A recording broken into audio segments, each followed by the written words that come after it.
सर्वेभ्यः मम नमस्काराः। सुप्रभातं। अद्य रघुवंशमहाकाव्ये पञ्चमे सर्गे 19तमं श्लोकं पश्यामः।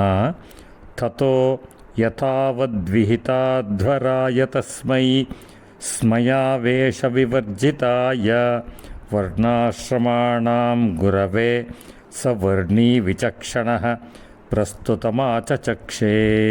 इदानीं प्रतिपदार्थं पश्यामः।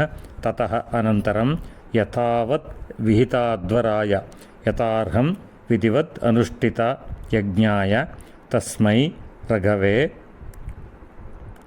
स्मयावेश विवर्जिताय गर्वाभिनिवेशशून्याय वर्णाश्रमाणां गुरवे ब्राह्मणादीनां वर्णानां तथा ब्रह्मचर्यादीनां नियामकाय स वर्णी सः कौत्सः ब्रह्मचारी विचक्षणः विद्वान् सः कौत्सः प्रस्तुतं प्रकृतम् आचचक्षे उक्तवान्।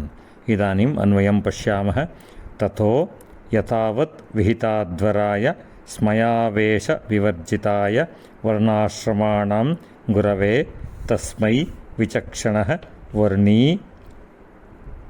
स प्रस्तुतम् आचचक्षे। इदानीं तात्पर्यं पश्यामः।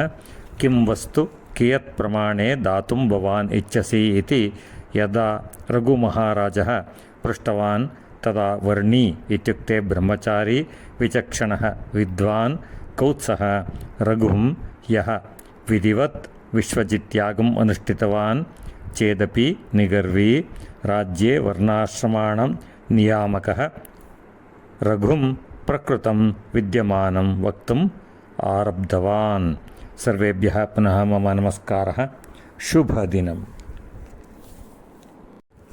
ಎಲ್ಲರಿಗೂ ನನ್ನ ನಮಸ್ಕಾರಗಳು. ರಘುವಂಶ ಮಹಾಕಾವ್ಯದ 5ನೇ ಸರ್ಗದ 19ನೇ ಶ್ಲೋಕದ ತಾತ್ಪರ್ಯವನ್ನು ಈಗ ನೋಡೋಣ.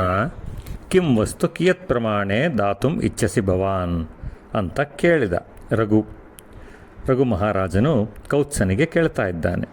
ಅಂದರೆ ಯಾವ ವಸ್ತುವನ್ನು ನೀನು ಕೊಡಬೇಕು ಅಂತ ಅಂದ್ಕೊಂಡಿದ್ದೀಯಾ ಗುರುದಕ್ಷಿಣೆಯಾಗಿ, ಎಷ್ಟು ಪ್ರಮಾಣದಲ್ಲಿ ಕೊಡಬೇಕು ಅಂತ ಅಂದ್ಕೊಂಡಿದ್ದೀಯಾ ಅಂತ ಕೇಳಿದಾನೆ. ಅದಕ್ಕೆ ಕೌತ್ಸನು ಬ್ರಹ್ಮಚಾರಿಯಾದಂತಹ ಕೌತ್ಸನು ವಿದ್ವಾಂಸನಾದಂತಹ ಕೌತ್ಸನು ರಘುವಿಗೆ ಹೇಳೋದಕ್ಕೆ ಪ್ರಾರಂಭ ಮಾಡ್ತಾ ಇದ್ದಾನೆ. ಎಂತಹ ರಘುವಿಗೆ ಅನ್ನೋದನ್ನು ಕಾಳಿದಾಸ ಇಲ್ಲಿ ಹೇಳ್ತಾ ಇದ್ದಾನೆ.